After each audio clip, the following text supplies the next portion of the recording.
Muchísimas gracias por recibirnos y lo dejo a usted para que nos comente sobre el deber ser de la Asamblea Nacional. Gracias. Bueno, buen día, muchas gracias por invitarme, el Grupo Liti y también la Asociación Asamblea Visible.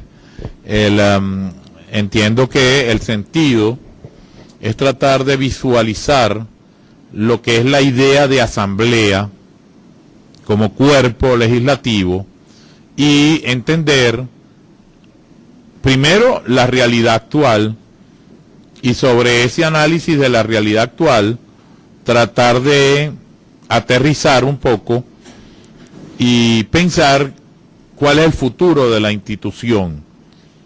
Lo primero que debo decirles, y creo que vale la pena que ustedes reflexionen sobre la temática, es que los parlamentos son el origen de toda idea democrática.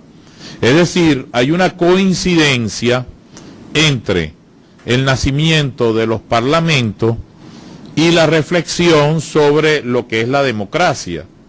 Los parlamentos fueron, si se quiere, el primer indicador de que había un cambio político en las sociedades. ¿Por qué es tan importante el Parlamento y por qué es tan importante un cuerpo legislativo? Porque el Parlamento y el cuerpo legislativo, teóricamente, en el deber ser, constituyen el centro de la representación nacional. En pocas palabras, si ustedes tienen un país y ese país tiene diversos sectores, diversos factores económicos, sociales, políticos, se van a encontrar que la primera función de la Asamblea, del Parlamento, del Congreso, como quiera que se llame, es integrar al país. Integrar al país tiene un gran sentido desde la perspectiva de que es un escenario de debate político, es decir, en un parlamento, en un congreso, en una asamblea, se debate, es un escenario para intercambio de ideas y en consecuencia es un foro democrático, es decir, es una función sumamente relevante, la connotación democrática de lo que es un cuerpo legislativo. Al margen de esta connotación y de esta especial relevancia democrática, nosotros encontramos que tradicionalmente los parlamentos, para utilizar un término genérico, trabajan en dos áreas muy específicas y ha sido tradicional que se trabaje en esas dos áreas. Por una parte está la temática de legislación, es decir, el proceso de formación de las leyes, y por otra parte está la temática del control. Ahora la pregunta es, ¿a quién se controla? El Parlamento, en principio ideado, fue para controlar al Poder Ejecutivo, y en los primeros parlamentos al monarca, de manera que con el Parlamento se pierde el sentido de lo que es la monarquía absoluta, porque la simple existencia del Parlamento ya le daba una visión del problema constitucional, en el sentido en que no había el ejercicio del poder sin ningún límite, sino que todo lo contrario, se fueron estableciendo parámetros para ejercer el poder. Y tuvo que haber sido así porque en la temática del Parlamento siempre está presente el tema económico. Cuando ustedes analizan los grandes procesos constituyentes de la historia, cuando ustedes analizan el constitucionalismo, se van a encontrar con que la chispa que enciende el proceso revolucionario siempre tiene que ver con elementos económicos.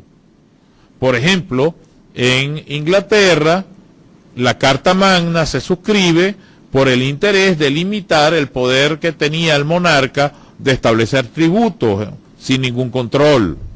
El caso de los Estados Unidos, la ruptura que se produce entre Estados Unidos e Inglaterra es producto del establecimiento de impuestos sobre los rubros que se comerciaban desde las colonias. En el caso venezolano, había un gravísimo problema porque las élites sociales del momento consideraban que tenían y debían ejercer un derecho de comerciar libremente con otros factores que no fuera la corona española. Es decir, siempre hay un trasfondo económico detrás de los procesos políticos y revolucionarios. Y el Parlamento surgió como una limitación al monarca para establecer tributo. ¿Y quiénes fueron los que presionaron? Bueno, precisamente aquellos que tenían intereses económicos que debían defender. Y comenzaron limitando el poder del monarca de establecer tributos y después se extendió ese control a otras actividades del área de, vamos a decirlo así, gubernativa. Entonces, el papel, el rol del Parlamento debe ser, primero, como instrumento de integración nacional, es decir, es un escenario para debatir ideas y para ponerse de acuerdo, porque el debate es para llegar a conclusiones. En segundo lugar, es una institución que va a aprobar las leyes, y las leyes tienen el gran sentido de establecer los parámetros generales de funcionamiento de un Estado. Y el tercer elemento es controlar a la administración pública, controlar al gobierno. Que funcione bien el Parlamento es la garantía de un Estado equilibrado, lo que podríamos calificar como un Estado constitucional. Cuando falla el Parlamento en cualquiera de estos tres elementos, entonces se producen crisis, conflictos, que en lugar de definirse en el Parlamento, se definen en otros sitios. Es decir, corre riesgo la democracia. El Parlamento es garantía de democracia. Cuando el Parlamento deja de cumplir su fin, corre riesgo la democracia. Esto tiene una connotación superior en la Venezuela de hoy, porque como bien lo dicen los representantes de la Fundación Asamblea Visible, ellos utilizan el tema Asamblea Visible porque su rol como ONG es tratar de sembrar el interés en todos los sectores de la relevancia del poder legislativo. Pero en cierta forma, cuando nosotros vemos las ejecutorias de esta asamblea, la temática de hoy debería calificarse como asamblea invisible. ¿Por qué? Porque les voy a dar dos elementos objetivos que son muy interesantes.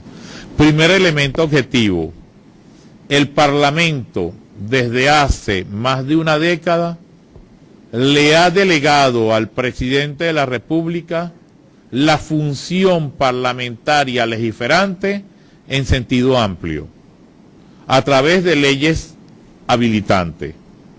Eso es un indicador, porque cuando tú delegas una función tan importante en una forma general al Poder Ejecutivo, casi que estás diciendo: yo no puedo hacerlo, hazlo tú.